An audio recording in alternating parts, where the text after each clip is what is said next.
You know, ladies and gentlemen, truth is stranger than fiction, but sometimes truth is so bizarre you have to have backup to really tell the people this is exactly what happened.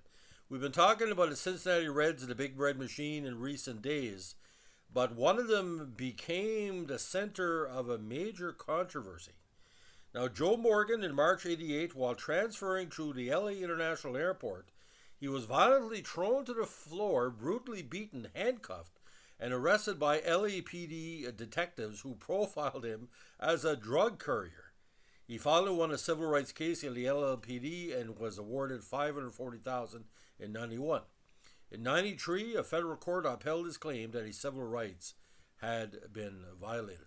So let's give this a little bit of background. He was living in Oakland at the time as kind of before he became a full-time broadcaster, kind of a businessman. Now, according to Victor Marina of the LA Times, Joe Morgan's suit protests profile of drug dealer that led to arrests. Civil rights. The former baseball star said he was unfairly targeted by police and detained at LAX because he's black. A second trial on his claim is set. Now, as he scanned the flow of passengers at LA International Airport, police detective Clayton Searle and his fellow narcotics officer searched for the likely companion of a suspected drug courier who stood handcuffed nearby. When Searle noticed a short, muscular black man walk toward them and then turn abruptly towards a bank of telephones, the plainclothes LA police detective moved quickly to question him. Within minutes, however, their words had turned into violence, and the two men toppled to the terminal floor while Searle handcuffed the suspect and pulled him to his feet. Placing his hand across the man's mouth, the officer then marched him away before a gathering crowd of gaping passers-by. Only later did the officer and his partner from the Drug Enforcement Administration realize that the suspected drug courier they had arrested on that March day in '88 was Joe Morgan, the former Cincinnati Reds second baseman who was inducted Monday in Major League Baseball's Hall of Fame. This is back then. Now, here's the deal. LA was the Reds' biggest rivals at the time. If you're from LA, you don't recognize Joe Morgan, you got to be fucking nuts. Because in Canada and the States, we know all our major figures, and Joe Morgan looks like Joe Morgan. Only Joe Morgan looks like him. It's a certain look. Now, the 46-year-old Morgan at the time, who is now, or is then, the Oakland businessman and baseball broadcaster, is suing Searle in the city of LA in federal court, claiming that he was unfairly targeted because he's black and fits a certain profile that narcotics officers think a drug dealer should look like. There's no doubt in our mind that the only reason they stopped Joe was because he is black and he was the first black who happened to come by, said William Barnes, one of the attorneys representing Joe Morgan. The Morgan case also reflects a growing criticism of police at the time of the drug courier profile to stem the flow of drugs through airports. It's purely based on race or dress, not on whether you were involved in any drug activity, said Gary Trichter, a Houston defense lawyer, a former police officer who specialized in such cases. First developed in the 1970s, the drug courier profile was based on patterns of behavior believed to be used by those who use commercial airline flights to transport narcotics. Such suspicious behavior includes erratic movements, paying for tickets with cash, using an alias, boarding a long flight without luggage, and staying briefly in distant cities known to be sources of narcotics. And in this case, every community in North America. Last year, the U.S. Supreme Court ruled that government agents may stop and question airline passengers who look and act like drug couriers. But the court said brief detentions must be based on a person's behavior, not just on race or appearance. Profiles are important and we use them, but exactly how we use them or what the profile is, I cannot tell you, said LAPD Commander William Booth. It is certainly not something based on the prejudice or racism. It is based on trying to protect the public. He said last year, 254 narcotics arrests were made at LAX. Through August 3rd of this year, there had been 121 such arrests. Frank Schultz, chief of public affairs at DIA in Washington, denied that his agency uses drug courier profiles. We have any number of investigative techniques and ways to identify people involved in moving drugs, but a profile is not one of them.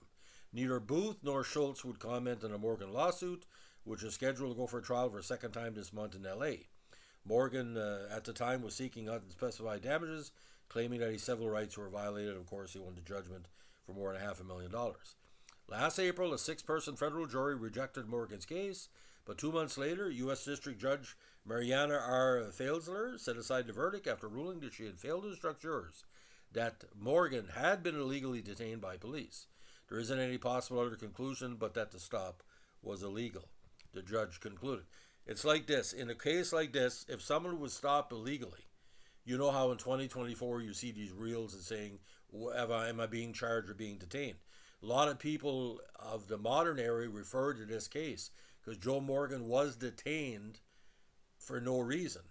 But there was no, obviously, cell phones or whatever to record him. But if this was in 2024, it could have been a huger lawsuit. Now, both Searle, a 20-year police department veteran, and William Wassenaar, a DEA agent who was subsequently dropped from the lawsuit, have denied that he did anything wrong. I wish that this hadn't happened, Searle said. I wish Morgan luck. Now that I know who he is, I just hope I never see him again. Well, that's a statement. You should have done it in the fucking first place. Now, Morgan at the time could not be reached for comment, but in court documents he said that on March 15, 1988, he was waiting at LAX for a connecting flight to Tucson to attend a golf tournament and was innocently making a phone call when Searle suddenly showed up making accusations. Now, he grabbed his shoulder allegedly and spun him around. Now, asked to identify himself, Morgan said he told the officer that his wallet was in an attaché case about 40 feet away, but that Searle refused to let him retrieve it. When a bystander, who would later testify for Morgan, he must have been a Reds fan, recognized the former player and tried to intervene, both men claimed that Searle warned the man to stay away. Minutes later, Morgan said Searle grabbed him by the neck and they fell to the floor. Morgan said the officer then had put a knee in his back, wrenched his arms behind him, and handcuffed him. He was taken to a small children's nursery in the terminal and interrogated, but within minutes the officers had confirmed his identity, Morgan said. Searle then offered to free him if he would forget the matter, according to Morgan's lawsuit. Instead, Morgan filed his complaint in part to discourage similar incidents from occurring. This happened to be Joe Morgan, but it's really applicable to any black person who uses LAX, said Oakland attorney Edwin Wilson Jr., who was also black. If it wasn't Joe, this could happen to me or my father or to any other black person. Searle, 42, denied the allegations, but told at times he could not discuss specifics of the case. All I can say is that the guy is a great baseball player and appears to be a good announcer, Searle said. I don't think he was a good announcer, but that's just me. I wish it didn't happen. He just sort of went out of control. Assistant City Attorney Honey Lewis, great name by the way, who represents the officer in the police department, said Searle had acted properly, merely asking Morgan to identify himself, when Morgan suddenly became belligerent, spewing profanities and slapping the officer. My argument is that Mr. Morgan overreacted, Lewis said. If he had cooperated, none of this would have happened. I think he had a bruised ego and he was offended because the officer hadn't recognized him. According to Searle's sworn court deposition, the incident began after he and Worsner, working together as members of an airport anti-drug task force, had arrested a passenger as a suspected drug courier. He said he was using an alias. Although the officers found no drugs in his possession, Searle said he discovered that the passenger was holding a second plane ticket, and he began looking for his companion. Since the passenger was black and indicated his companion looked like me, the officer began looking for a black man who was nervous-looking or having other characteristics of a narcotics officer. When he spotted Morgan, Searle said he tried to speak to him, but Morgan started screaming profanities and making animal noises and hitting him in the chest with a wild swing. And he sued. Morgan denies this and contends that he suffered acute physical and emotional distress and embarrassment after the incident and expressed concern about damage to his reputation. Now, Morgan had retired from baseball just a few years before in 1984 after playing 22 seasons with 4 major league teams, was voted in the Hall of Fame on the first ballot. He was just one of 9 players to win consecutive MVP honors again with the Reds in the 1970s. So take it as you will. If you're walking through an airport in 2024, if there's any type of celebrity there, they're being filmed. Now, what is stopping a lot of these incidents in 2024 from not occurring like it did in the past is because there's video evidence. People say, oh, there's Joe Morgan. They hold up the phone and say, oh, it's Joe Morgan.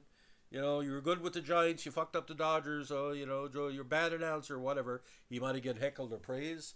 Maybe somebody asked for his autograph. I think Joe Morgan was basically saying, you know, this is what happened. Are you a drug dealer? No. You sure? Nope, not a drug dealer. Well, I think you're a drug dealer. No, I'm not. Yes, you are. No, I'm not. Yes, it was probably something like that or something similar. Joe Morgan is a very distinctive looking black man. He looks part African American and part Caribbean or Haitian or whatever you want to call it. He's a very dark black man, and he's a muscular.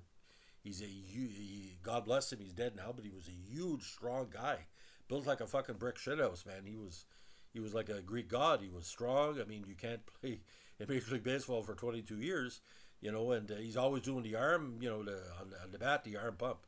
So when this story broke, my dad said, he said, the world is coming to an end. You think Joe Morgan's a dope dealer? Because Joe Morgan, he had an addiction that was to himself. He had a big ego. That's why he became an announcer. That's why he's played for another 5 or 6 years with Houston and San Francisco and the Phillies and Oakland, because he didn't really want to quit. He was basically run out of town in Cincinnati monetarily wise, and he worked with all these teams. So if you're a Cincinnati Reds fan and never heard of the story before, welcome to your Tuesday morning wake-up call. So that's the story with Joe Morgan. Allegedly was one of the biggest dope dealers ever to go through LAX and was paid big money for his inconvenience. I think the incident lasted about half an hour. He got $500,000. So good money, you can find it. So ladies and gentlemen, it's our latest Cincinnati Reds podcast or Vintage podcast. Let us know what you think. Want to like, comment, subscribe, or share. And don't forget, if you're a black man in the LAX, basically watch your back. Or have somebody videotaping as you go through so you're not going to get arrested. Thanks for listening. Bye.